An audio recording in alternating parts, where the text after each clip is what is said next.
बिस्मिल्लाहिर्रहमानिर्रहीम। अस्सलामु अलैकुम वरहमतुल्लाहि वबरकातुहु। वजीफ़ा बिस्मिल्लाहिर्रहमानिर्रहीम। इन्नल्लाहा अला कुल्लि शैइन कदीर।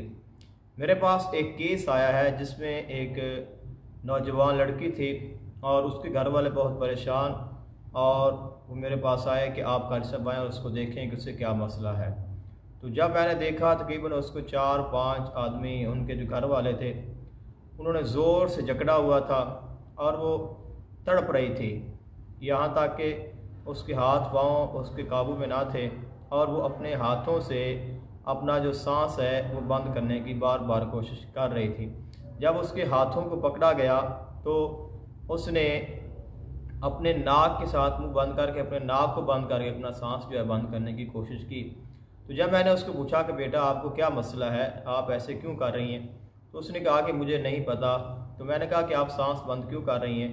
उसने कहा कि मैं अपना सांस बंद नहीं कर रही। अब अगर आप आम हालात में देखें, ऐसी सूरत हाल हो और ऐसी हरकत हो, तो सबसे पहले हमारे जहन में ये आएगा कि उसको साया है। मेरे जहन में भी आया, और उसके बाद आपके जहन में ये आएगा कि इसको जादू है, जो कि मेरे जहन में भी आया। उसके बाद फिर मैंने उसको देखा तो मुँह से कुछ पढ़ भी रही थी। फिर मुझे लगा, जब मैंने इसको गौर से देखा और साये की जो अलामात हैं, जो मेरा एहसासात है, उनके मुताबिक साया भी ना था। तो जब मैंने जादू के एहसासात चेक किए तो जादू भी ना था।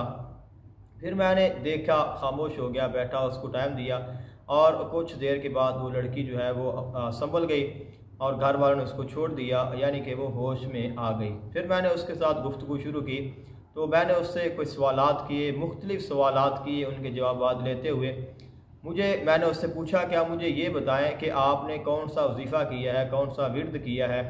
तो पहले तो अमूमन हम यही कहते हैं कि मैंने कोई वजीफ़ा नहीं किया, मैंने कोई विर्द नहीं किया। लेकिन जब कोशिश की, इसरार किया और प्यार से उसको समझाया, तो उसने बताया कि मैंने इन्नल्लाहा अला कुल्लि शैइन कदीर का वजीफ़ा किया है। अब जब मैंने उसको फिर दम तो कर दिया, तावीज़ ही बना के दे दिया, वो अल्हम्दुलिल्लाह उसको इफाका हो गया।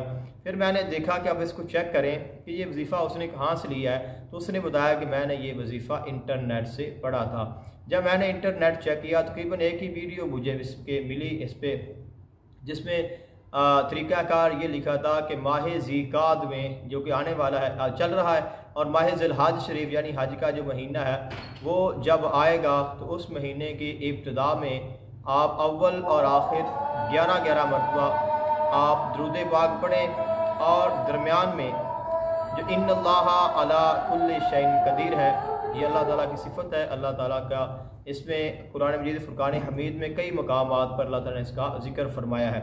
तो इसको 121 मरतबा इसको पढ़ें, अव्वल और आखिर दुरूद पाक पढ़ें।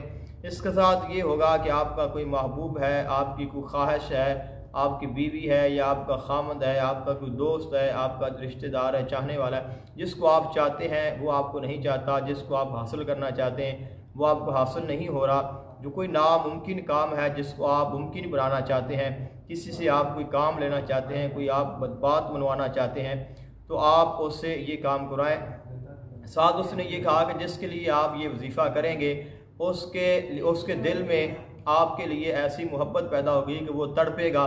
यहाँ तक कि उसने कहा कि ऐसी मोहब्बत होगी कि जैसे सईदा ज़ुलैखा के दिल में हज़रत यूसुफ़ अलैहिस्सलाम की थी, या फिर जैसी शीरें के लिए फ़रहाद के दिल में थी।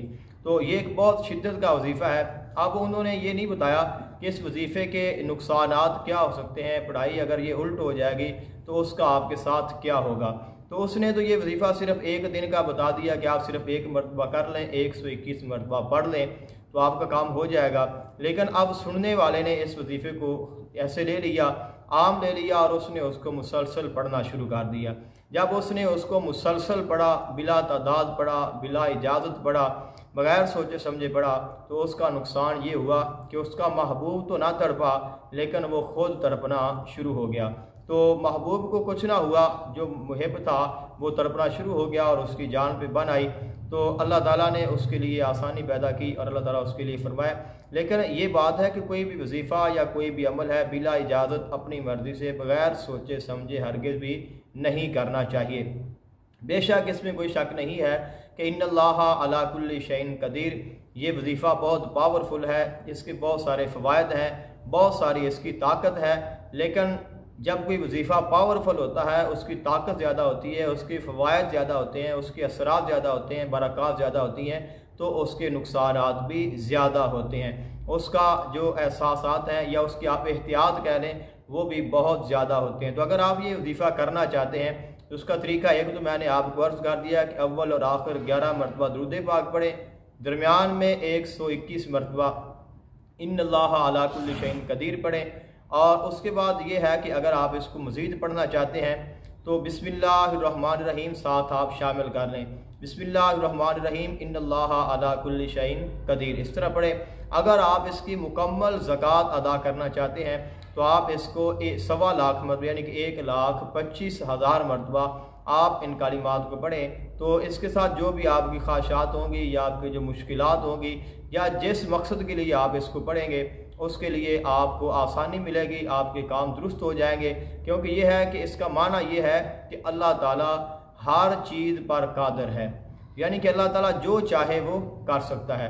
तो जब हमें अल्लाह ताला की चाहत मिल जाएगी तो फिर जो भी मुश्किल होगी, चाहे कितनी मुश्किल क्यों ना हो, कितनी बीमारी क्यों ना हो, कितने बड़े मसाइब क्यों ना हो, इंसान के लिए अल्लाह ताला खुसूसी रहमतों के दरवाज़े खोल देगा और तमाम मसाइब और मुश्किलात जो हैं वो दूर हो जाएंगी और आसानियाँ पैदा हो जाएंगी। लेकिन कोई भी वजीफ़ा उसको आप तब करें जब आपको उसकी इजाज़त मिल जाए, या आप वजीफ़ा करने के अहल हों, पहले आपने वजीफ़े किए हों, आप उनको जानते हों, करते रहते हो, फिर आप वजीफ़ा करें। अपने उस्ताद से, अपने पीर से इजाज़त लें और उसके बाद वजीफ़ा करें, और फिर उसको भी मखसूस तादाद में करें, एक तरीक़ा कार के तहत करें। और उसके अलावा या उसकी कमी बेशी या उसकी जो एहतियात हैं, ये वजीफ़ा करने के जो ज़रूरी चीज़ें हैं उन पर भी आप अमल करें, ताकि आपको कामिल फ़ायदा भी हो और आपको नुकसान भी ना हो। लेकिन अगर आपने कोई भी वजीफ़ा शुरू किया है और आपको लग रहा है कि मुझे फ़ायदा नहीं हो रहा बल्कि मुझे नुकसान हो रहा है या मेरे लिए मुश्किलात बढ़ रही हैं, तो इसका मतलब ये है कि आपका सीधा आप जो वजीफ़ा है वो दुरुस्त नहीं जा रहा बल्कि वो उल्टा हो गया है, रुजत हो गई है। तो आप फ़ौरन अपने वजीफ़े को बंद करें और उसके बाद अपने उस्ताद के साथ, अपने पीर के साथ या किसी भी अच्छे आदमी के साथ रब्ता करें, अपनी रुजत को दूर करें और फिर उसके बाद वजीफ़ा करें, ताकि आपका नुकसान ना हो और आपको जो कामिल फ़ायदा है वो हासिल हो सके।